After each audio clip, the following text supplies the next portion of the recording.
ngidinga usizo ngihanjele ubhuti wami mhla ka 11 February washiya abantwana ababili bawu7 bebonke kodwa egcekeni babili bebabuli benjalo ubehlala nomakoti wakhe uvele wahamba washiya abantwana abaholi abanazi certificate okubhlungu kunakho konke ukuthi omunye uphila nokukhubazeka uhamba ngonyawo uhamba ngedolo elilodwa so into engenze ngaze ngathinta iVumani TV ukuthi nginethemba lokuthi mhlawumbe kukhona abangakwenza noma khona labangathinta khona ngikwazi ukuthola usizo abantwana bathola icertificate ngoba ngihlukumezeke kakhulu akukho labathathwa khona akukho la ngithola khona usizo kwa DSD ngiyile khona baba abantu abazongisiza bangitshela ukuthi angilinde ikhosi uDisemba namhlanje ngisalikho ngalinda njalo so ngonyaka uzayo uJanuary okubhlungu kakhulu ingane kumele ihambe isibhedlela kumele ifakele unyawo inqunyo la kufakele olunye la kodwa ngenxa ukuthi kufanele athole icertificate umntwana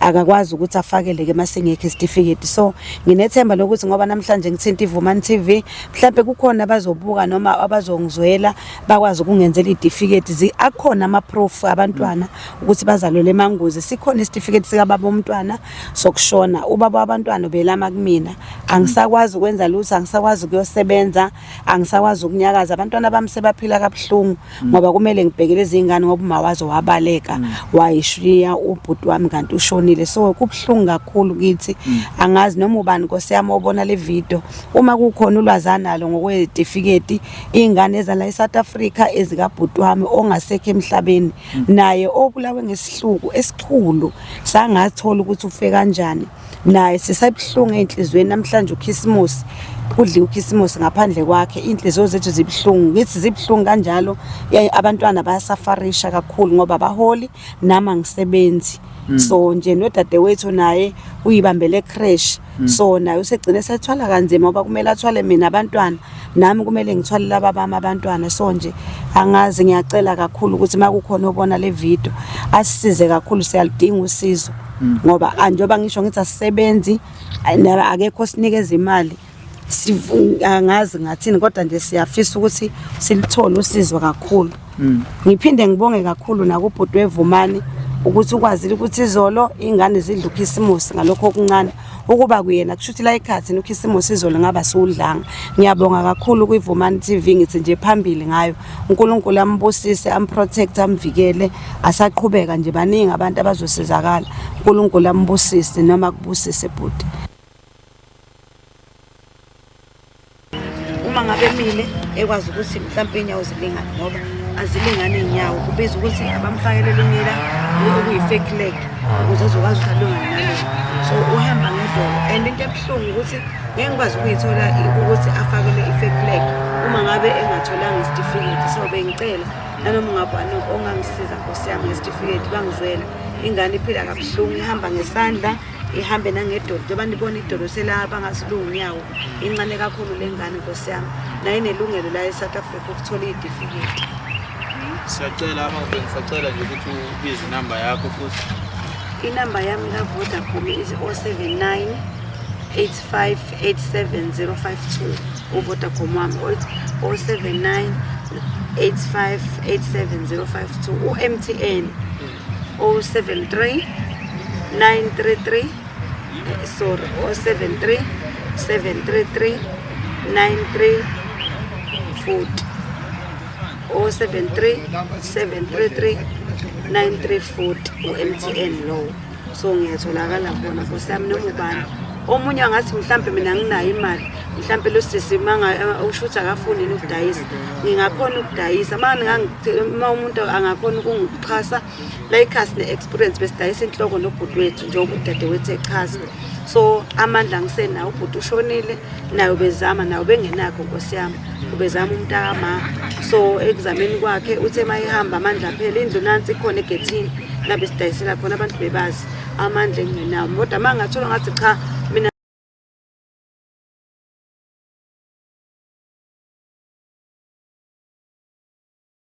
ngibingelele mbukelo weVumani film lokhuluma uVumani walekwa mhlaba yalingana awusona madoda kodwa ke silala sikhona namhlanje angazi ngizothi sikephi kodwa silala esikhona mama ngibingelele kakhulu ungakuyichaza nje usho ukuthi ubani wapi sanibonani Angizokubambela mama, khululeka. Sanibonani yonke indawo la babukela khona ababukeli enhle nasezantsi. Nami ngilana emhlaba yalingana. Igama nguhlengiwe kwaGumede Sibongo sila ePhilandaba.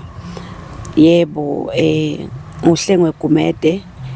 Siyabonga kakhulu ukuthi nisivakashelile kakhulu nje sinenkinga yokuthi mhlawumbe siyajabula ukuthi ngoba sibona nina namhlanje kukhona ukushintsho kungenzeka. So njengoba nikhona kuleli khaya sicabanga ukuthi khona ushintsho eniza nalo, sinethemba elikhulu. Siyabonga kakhulu. Mama, ngaku uchaze nje kabanzi ukuthi yini namhlanje esiletha la, mhlawumbe udinga uthando njengabanye, abanye baye badinga uthanda, abanye mhlawumbe khona umuntu othatha omunye umthathela indoda, yabona. Mhlawumbe wena ngakusho ukuthi yini esibeka la namhlanje yenza ukuthi size sivashele elikhaya. Nkosi yami, ngiyabona indaba yothando nani.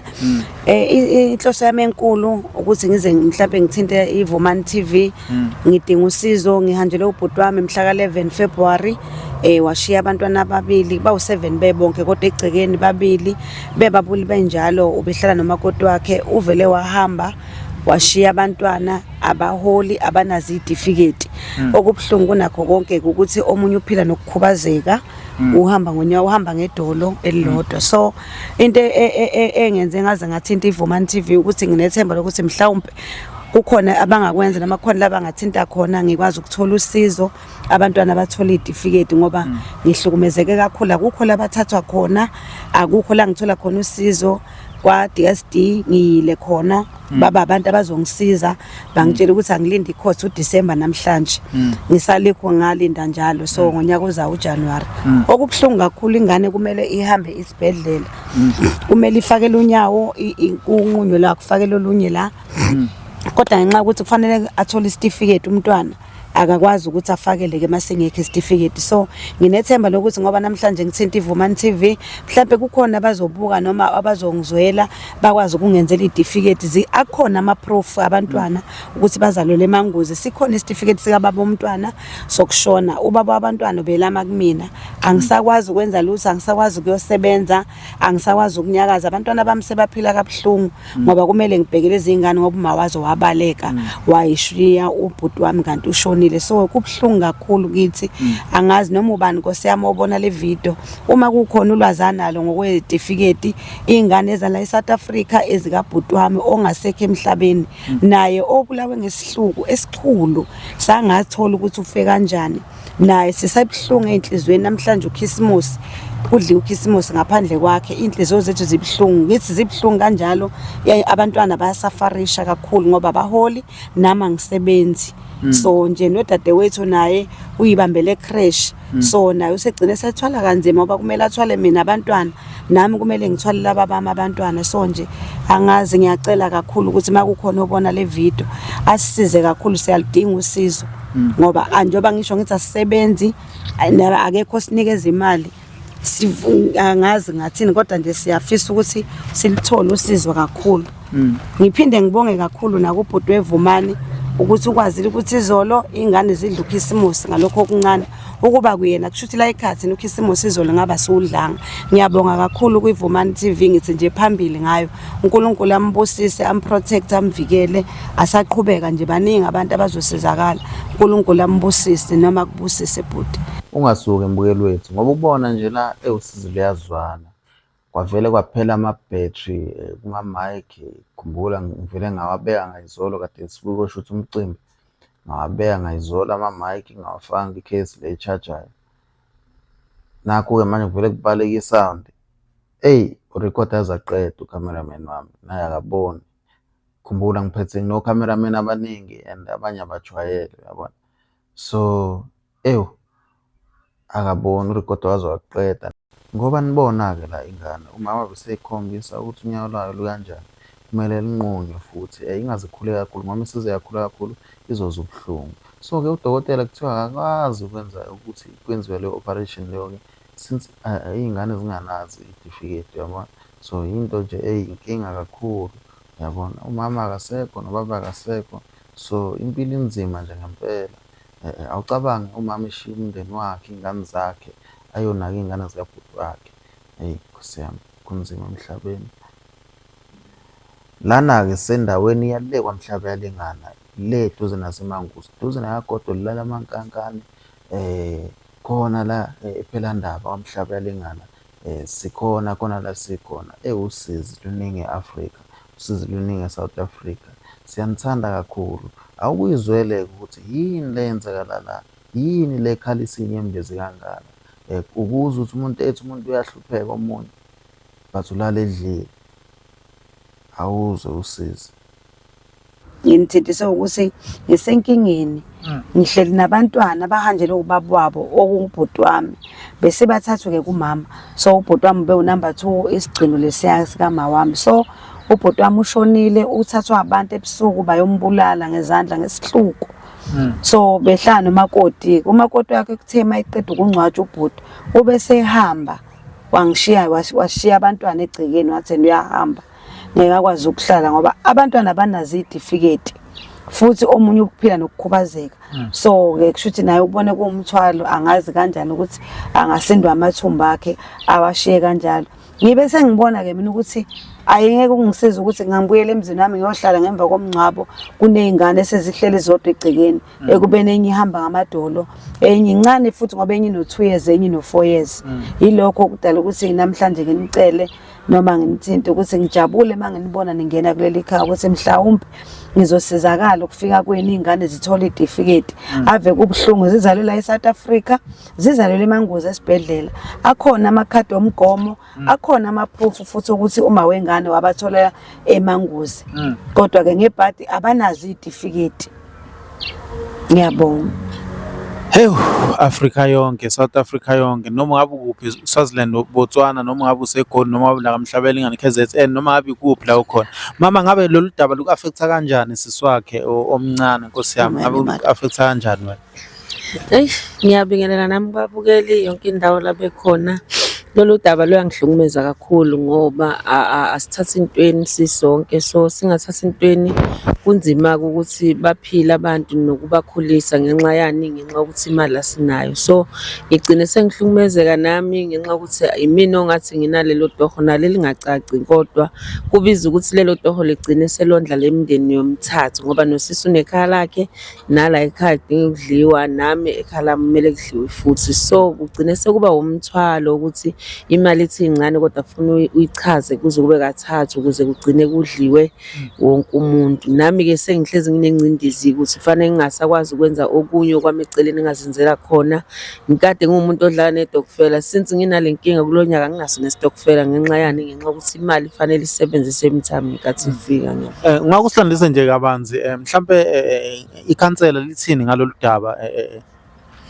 Ya, ikhansela sile kulona thina nodadewethu sahamba sakulona sayozethula ukuthi sinencindezi engakanani, sakhala nangendlu because ubhuti wethu wayeshona nje kade apply i-RDP ngoba washelwa indlu kwaze kwaba kabili. So ikhansela sasisiyokhala kulona ukuthi kwenzakalani kuthiwa indlu yafela ekubeni ubhuti wethu waye-applyela nekhansela lafika naba-disaster bafika ngenkathi kade ishila indlu. Sasesiyazethula-ke nokuxakeka esixakeke khona, waseyasitshela ubaba ukhansela wala ewadini yethu ukuthi yena udaba lethu ulibeke kwi-war room. So luyakhulunyiswa kwi-war room, akanawo amandla ukuthi avedane asisize, kodwa luyakhulunyiswa okusho ukuthi ngelinye ilanga sizobona kulunga, singazi ukuthi kuyolunga nini indlelani, kodwa khona wasithembisa ukuthi asihlalele ethembeni udaba lethu lukwi-war room.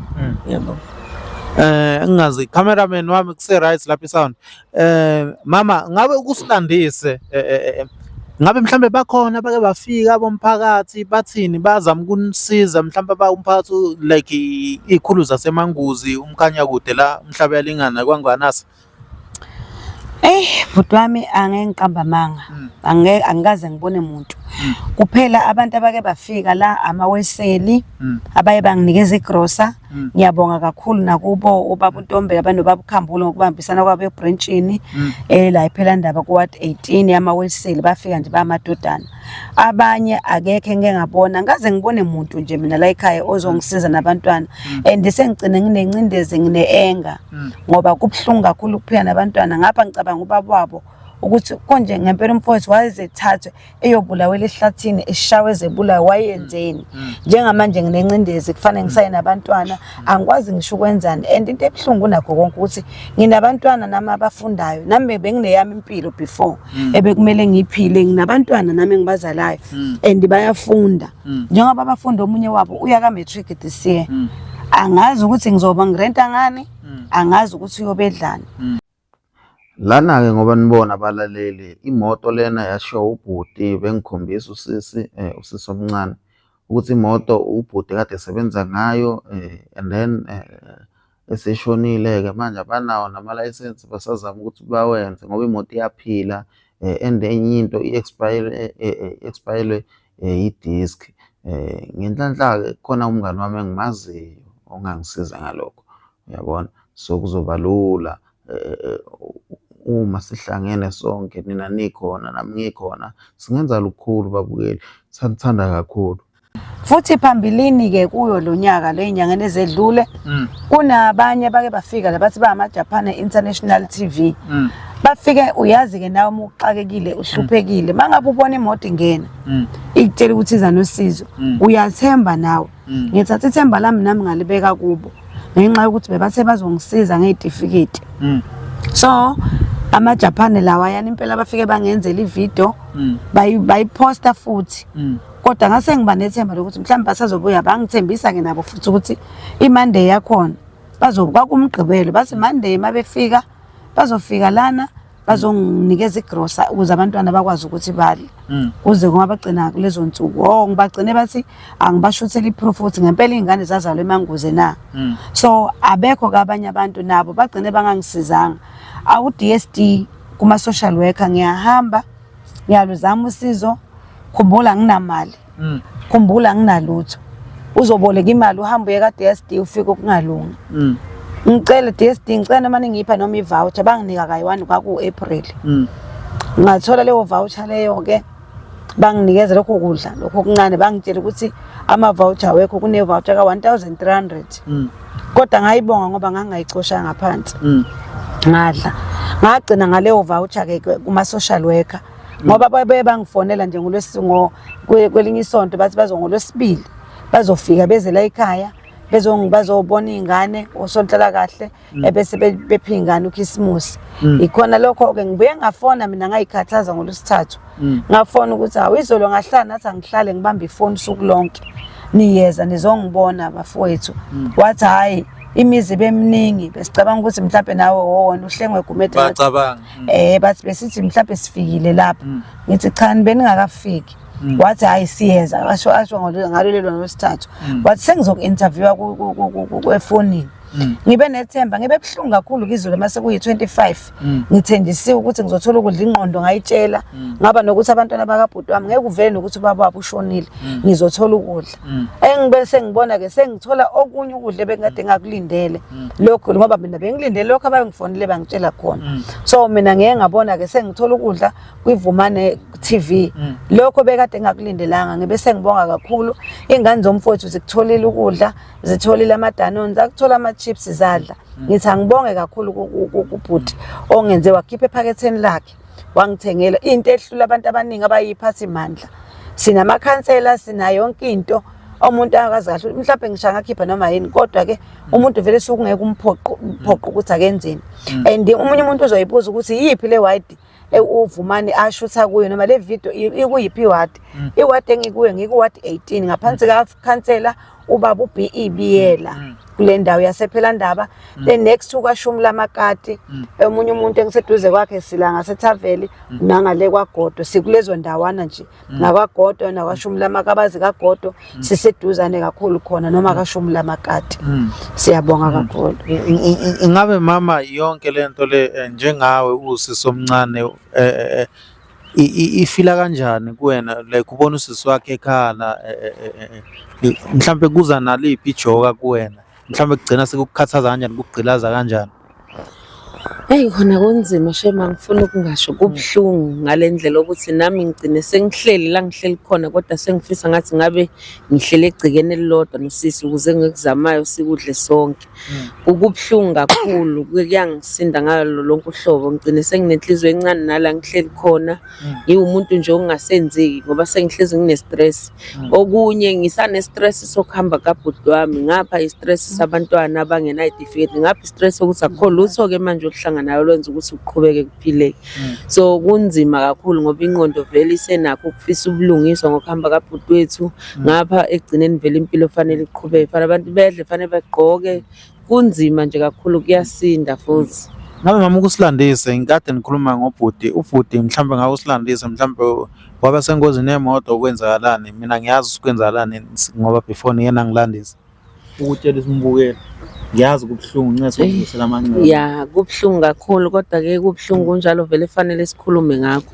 Ubhuti wethu ube umuntu ohlala la egcekeni eyidayisela upetrol ukuze ephile nabantwana bakhe kuyilo nathi esikhule siphila ngawo kwaba ukuthi siyakhula siyaphuma siye emzini yethu washiyeka yena kodwa nje ube umuntu ophila kanjalo.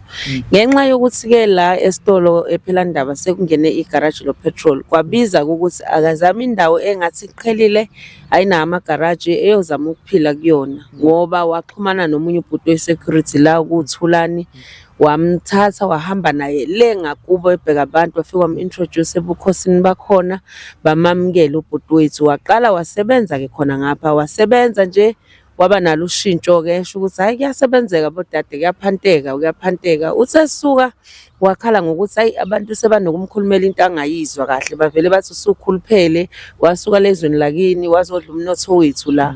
Silokhu singakunakile-ke sigcine sesisho uma sesho ukuthi hayibo ngathi ku-serious abantu bayakhuluma ngijikela ngisho nawe uyena lo uthulane okuyena wangisusa la usengibeka kambi ngapha ethi mina ngashinda wangakithi ngazohweba endaweni yangakubo.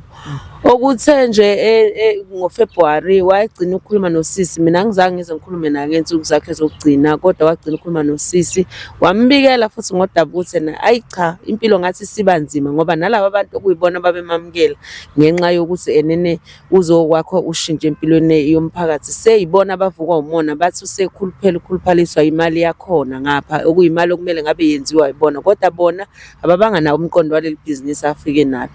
Ekuthe kwenzeka-ke sesithola ukuthi ubhuti uthathiwe wayoshawa wabulawa okuyilokhu namanje esingazithola impendulo ngoba asikaze sifike esigamekweni ukuyo-identify umzimba asikaze siyosayina ngisho esibhedlela ukuthi ahamba ayohlinzwa la kuhlinzwa khona sathi masihamba abantu abadala beyovula icala kwathiwa icala selivuliwe okuyila esize sathatha iy'nyathelo-ke sesibona kungafiki umuntu emveni komngcwabo sahlala sathi masibona ukuthi akufiki umuntu sasuka sahamba saye e-police station sayocela ukukhuluma nomphathi wabaseshi.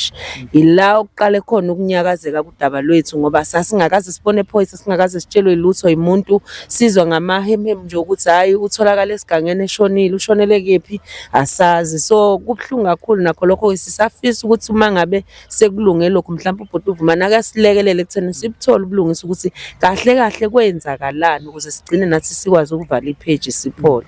Ayikho into ebuhlungu kuba nezikhulu ezahlukahlukene mhlawumbe ezinye ezomgwaqo ezinye mhlawumbe ezamacala ezinye kunamakhansela nakwa-Home Affairs angithi nama-social worker zikhona iy'khulu zikhona kodwa uthola ukuthi usizo alitholakali ncese mama ncese. Hawu Nkosi yami sorry ayikho into ebuhlungu njengaleyo babukeli Nkosi yami manje awuyikhathi kabi. Lona-ke umakhelwane ozokuthiwa khona abantu abazoshutha wabuza ukuthi obani labo washo-ke usisi ukuthi hhayi abazoze bazoshutha iVumani Film wathi uVumani Film yena yedwa anyway-ke umlandeli omkhulu weVumani Film ube sesuka ekhaya lakhe ezobuka sishutha ube sejabula naye ephawula laphana ngosizi naye alibonayo uthi uyafisa ukuthi kutholakala usizo phela kubonakala isisombululo khona umakhelwane wakhe ezophuma kulolu sizi lolo, leli joke alithwele liphunguke emahlombe akhe. Ube sesho ukuthi akanawo amaningi kodwa uyathemba ukuthi lento izosombululeka, lesimo sizoshintsha. Nami ngiloko ngilaphana nginethemba ukuthi okay, umsindo use-right, konke kuhamba kahle. Awu mase ngiqedile i-sound inqamukile after like before 5 minutes yanqamuka. I-video imagine 24 minutes, uyabona? And usizi lolo mhlawumbe uzoyibuza ukuthi iVumani Film dlana kanjani noKhisimusi. Ngike ngashutha enye ividiyo phambilini, ngathi ngiyafika eThekwini kwalahleka enye ama-equipment, yasala kanjalo kwezinye zey'ndawo. Ngathi ngithi basho ukuthi hhayi bambona umuntu oyithathile but uvele wabaleka, uyabona?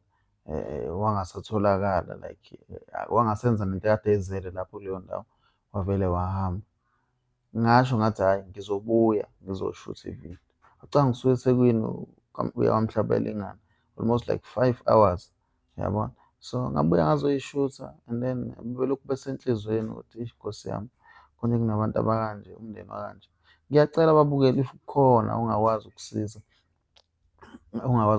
bawethu ey'khulwini zaseMangosi noma angenelele ngoba manje ayikho indaba angayihambile, uyabona? Ngoba nami ngisho ngathi mase sonke sizoyilwa le mpi. Ngibuye ngibonge futhi kulaba abafuna ukudonate, abalokhu bekufonile bafuna ukuletha iy'ngubo. Ngiyacela noma ngabe yini onayo udonate, like usisi uyafisa ukuqala ibhizinisi. Uma kuwukuthi wena ungamsiza aqala ibhizinisi, phumela obala, inamba ikhona soyishiya lapha on-screen, uyabona? Uyibone ukusiza omunye umuntu usuke uyisiza wena ubekele ikusasa. Uma kukhona babukeli iy'khulu thizeni ezingakhona ukusiza, ngiyacela bakhona abanye befuna ukudonetha ngey'mpahla. Uma kuwukuthi unayo imali, hhayi enambeni yami, mama ungake ubize inamba yakhe abafuna ukukusiza ngaphandle kwemali. Ngiphinde ngibabingelela ababukeli. Senjani manje? Siyahleka? Yeah mama, ungake nje usichazise okay ingane unyawo olunye lu-right olunye usingalukho right, angithi ilona lelo kumele luyoseva. Ya unyawo lelo noma udokotela okumele ahambe ayomsika ukuze akwazi ukuthi uma emile emasihleni, uma ngabe emile ekwazi ukuthi mhlawumbe iy'nyawo zilingane ngoba azilingane iy'nyawo, kubiza ukuthi abamfakele elinye la okuyi-fake leg ukuze azokwazi ukuthi alungane nalelo. So uhamba ngedolo and into ebuhlungu ukuthi ngeke ngikwazi ukuyithola ukuthi afakele i-fake leg uma ngabe engatholanga isitifiketi. So bengicela nanoma ungabani ongangisiza Nkosi yami ngesitifiketi bangizwela. Ingane iphila kabuhlungu, ihamba ngesandla ihambe nangedolo njengoba nibona idolo selapha ngasilungu unyawo incane kakhulu le ngane Nkosi yami, nayo inelungelo la eSouth Africa ukuthola iy'tifiketi. Siyacela Afrika yonke babukeli lana ikhona. Noma nje cameraman wami ungasafihlanga kakhulu ngoba nje sesirecorda manually. Sashaya nangayi wireless. Besicela abantu abangaba nosizo noma bekuphi cela usondele cameraman. Mama ngisacela nje ukuthi ubize inamba yakho futhi. Inamba yami la Vodacom is 079 85 87 052. uVodacom wami 079 85 87 052. uMTN 073 933 sorry 073 733 9340 073 733 9340 uMTN low. So ngiyatholakala khona Nkosi yami noma ubani. Omunye angathi mhlambe mina nginayo imali, mhlambe lo sisi manga ushutha akafuni ukudayisa, ngingakhona ukudayisa. Uma umuntu angakhona ukungichasa la ikhasi ne-experience besidayisa inhloko nobhuti wethu njengoba udade wethu echaza. So amandla ngisenawo, ubhuti ushonile nayo bezama, nayo bengenakho Nkosi yami, ubezama umntakama. So ekuzameni kwakhe uthe mayihamba amandla phela, indlu nansi ikhona egethini labe sidayisela khona abantu bebazi amandla engenawo. Kodwa uma ngathola ngathi cha mina amasaka ngamnikeza lo mntwana, omunye ethi mina ngamnika uthayela, omunye ethi mina ngamnika ipikile akhandini, amaplangwe ngacela nabathi ama-pallets nasebox ngoba phela umsebenzi ngiyawudinga. Ozodayisela kuyona? Ya ngoba phela inhloko kufuna ubeke la etafuleni, ubeke ney'ngqoko, kulungile amaplate akhona, omese bakhona, kodwa indlu ekumele ngidayisele kuyo iyona le vandalaziwe ifile ayikho. Mama sobona ngicanga ukuthi kuzoba khona i-way forward. God is good. Mami sisomdala omncane mncane kusisomdala. Ya siyabonga kakhulu. Ngiyacabanga ukuthi le video noma sesingasarecord ngewayalesi sound angiboni ngathi saphuma. Nkosi yami isixolelo babukeli. Mama akukhona ufuna ukusho kokugcina. Ngifuna ukusho nje ukuthi ngiyabonga ukufika kwenu ukuselela ithemba empilweni zethu. Siyabonga nesaphothi enisipha yona. Lokho nje anibusise konke okuzokwenzeka. Sinethemba nje uJehova kwethu. Siyabonga kakhulu ukuthi ukuhlalela ethembeni akufani nokungahlaleli ethembeni. Siyabonga. Ya kukho konke engikufisayo ivida ibalekile but ibalekile mizobona abantu abazofisa ukwenza something ewusizo. Siyamthanda kakhulu. Mina ngifisa ukuthi ngibonge into yengane kahle kahle isitifiketi nazibe right but uNkulunkulu ngiyamthemba wami. Anginankinga mama. uNkulunkulu ngiyakunikeza umthwalo ngaphezulu kwamandla yakho yabona. Nawe siswakhe ngiyabonga ukuthi ube khona kube omunye usisi ayizovela athi hayi usisi naye akayibona. Ngiyabona. Ngithanda ukubonga kakhulu nasebabandleni lethu dadewethu babili. Udadewethu kuma-truth. Ngiyabonga kakhulu basizoya enkantolo ekuqaleni baye bafike bazosibekela umkhuleko. Ngiyabonga kakhulu uNkulunkulu ababusisa. Ebese ngakhohlwa ukubonga ibandla lami babumathenjwe noma ngumfundisi wabumathenjwe. Nabo isaphothi abanginikeza yona ngithi izandla yilula ekhanda. Ngiyabonga kakhulu ma-Adonai amahle. Amen. Nawe salo mzophuma kahle neyazisho